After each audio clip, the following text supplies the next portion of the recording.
At this time, we would like to introduce one of those volunteers who makes such a profound impact on children, CASA volunteer Doug Dukes.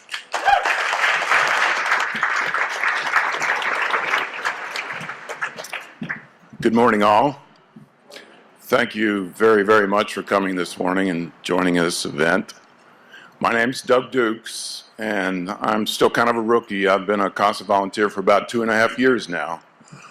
I must confess I'd never heard of this organization until about 3.5 years ago, when my sister and her husband told the story of this organization that they had joined over in southern Indiana called CASA. And of course, immediately I started asking questions, and right away I knew it was something that I would have a real interest in. When I was 18 years old, I started a work-study program at Bellarmine College at that time, and I started working at juvenile court as a part of that work-study program, $1.15 an hour, I believe it was. But I came to love the place. I ended up staying down there 7 years total.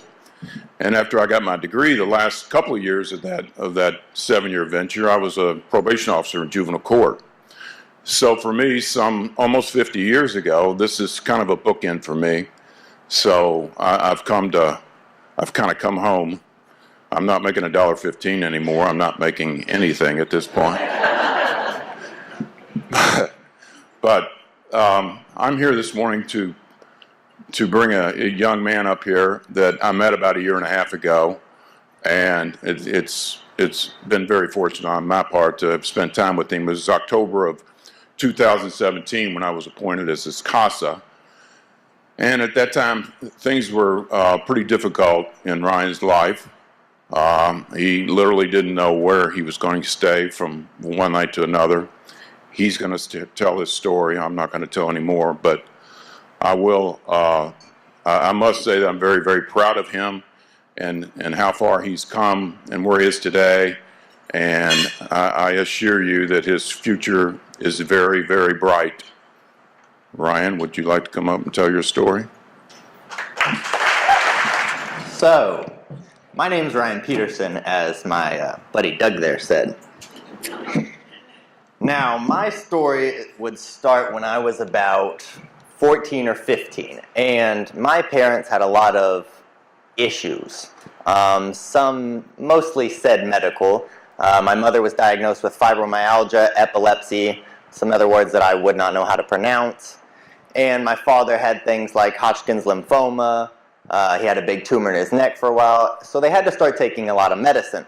Now, my parents were not the smartest, the brightest, the bravest, the strongest, any of those, but they were very hardworking and determined when it came down to it. Now, when it came to all those illnesses, they started to rely on their medicine a lot. And every time they went to the doctor's office, they would come back with a new bottle of pills, to a point where my father had a lunch bag about yay big that he carried around every day filled with pills. So while everyone else sits down and eats their hand sandwich, he'd sit down and take like 45 different pills. So I don't think it was so much as they just became like, yo, I have to have these drugs, but they started to rely on those medicines to solve their problems so heavily that it completely sent their life down a spiral.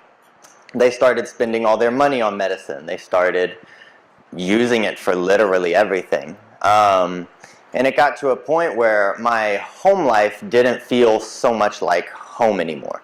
They started spending money on nonsense things. They started yelling about nothing. They played their favorite game of who could cause the most damage to the house.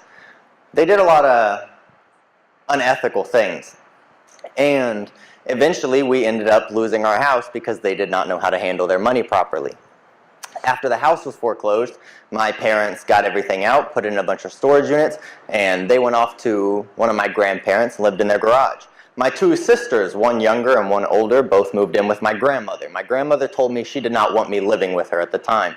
So I was forced on my own. I had an older brother. He was old enough to start his life, so I guess that was his kickoff.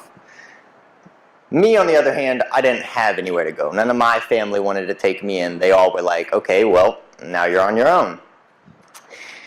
And I started going from place to place. It took a while, but right before the sheriff came, changed the locks, and actually dragged us out of our house, I managed to convince one of my friends to let me stay there. I stayed there for a few weeks until his mom came to me and was like, hey, it's nothing personal. I'm here still here to have your back and everything, but I cannot afford to keep you in my house. And I was like, okay, I respect that. You let me in, I'm not gonna, that's what you can and can't do.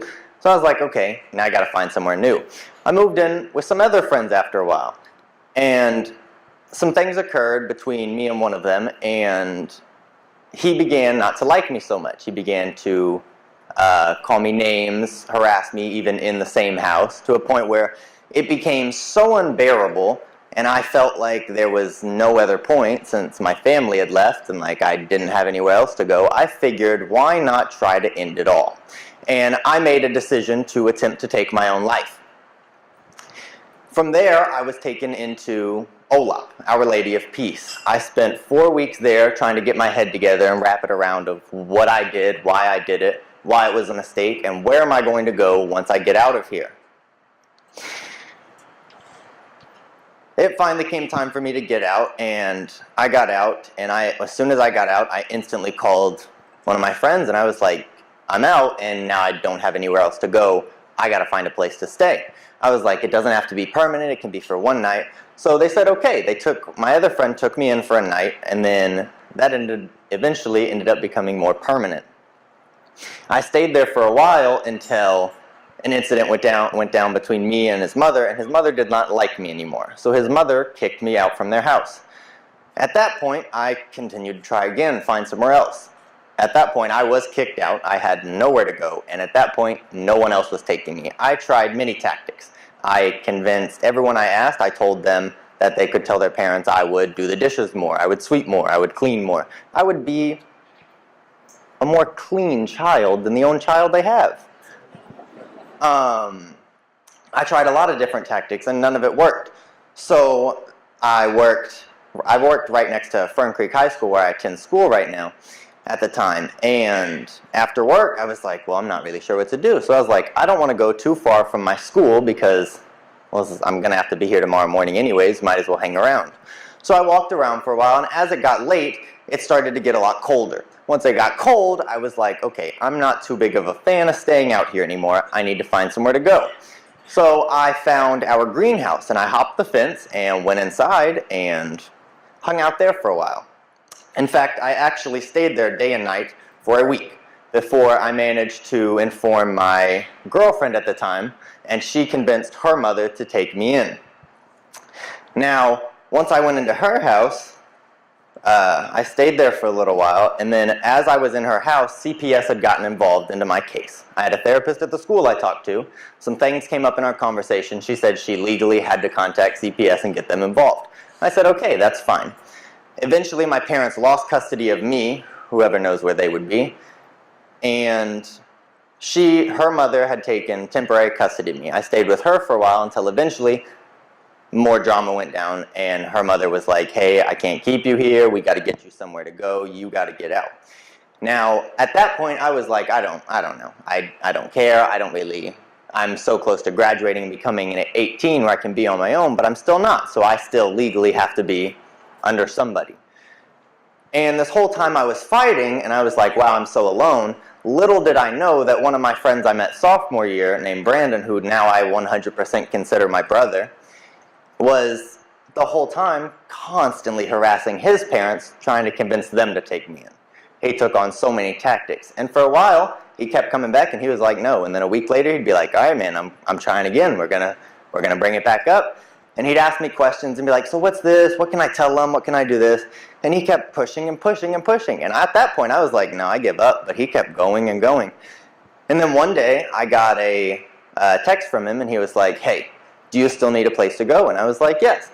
And he was like, he called me, and he said, okay, we're on our way to get you. My heart dropped. I was like, holy crap, I don't know what just happened. And then I got to this house, and I sat at the table, and I was scared. I had been there before, but I was still like, okay, so gonna have to talk to his stepdad, gonna do all this. So the parents come out. Debbie, my mother, and Tiger, our stepdad, they came in, they started talking, and they asked me, they said, what do you want? I'm used to what happened, how'd you get here, where'd you come from, what's your name, what started this? everyone wanting the story, but they didn't ask for my story. They asked, what did I want? I didn't know what to answer. Had never heard that question before. So when they asked me, and it took me by such surprise, I hesitated. And Tiger had asked me, do you want to stay here? And I said, yes. So this man looked at me and said, okay, that's the plan. He stood up, pushed his chair in, said goodnight, they went to bed. From that point on, it was just the process of them getting custody, and they never stopped. Now, right before I had gone into this household, I was at school one day, and I was introduced to Doug Dukes and Cassie, my social worker. Now, I will tell you, I hated their guts more than I hated anything when I first met them. Because they came into the school, they told me their names, but it wasn't like, oh yeah, it's a nice day outside, how's your school day going, how was Spanish? No, it was, okay, tomorrow or today, you might be going into foster care. So at that moment, I didn't care for them too much.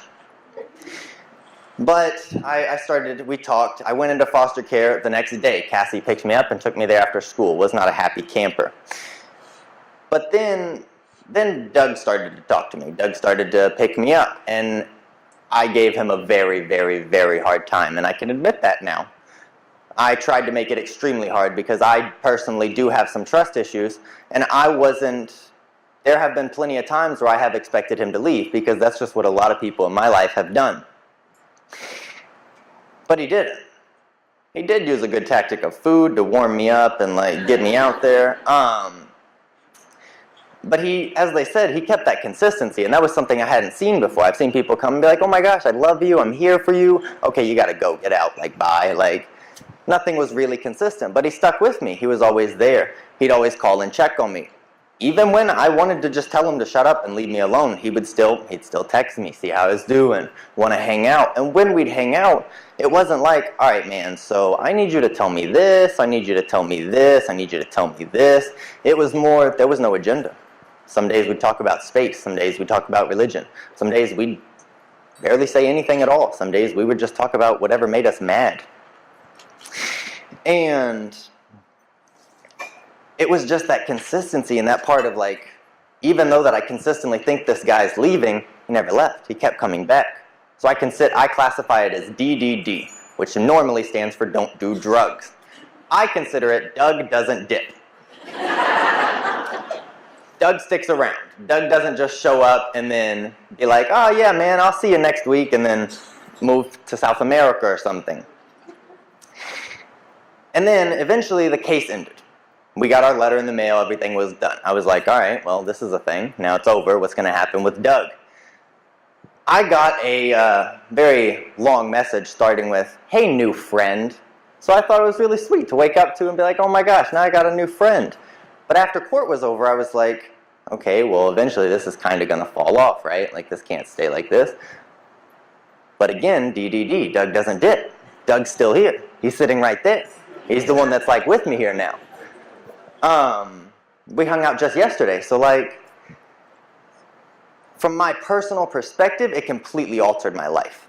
There are still times that I'm like, well, one day he could just up and leave, but time and time again, this man has proved to me that he's not going anywhere, that no matter what happens, he's going to have my back, ride or die. And I've seen all these different flyers, papers, signs outside saying, because of my CASA this and this and this. But I would not consider him my CASA. I'd consider him my family, because there's not many people that have given me that type of loyalty, love, and respect. And that's what I'd consider family. So I have to thank Doug Duke for everything this man's got.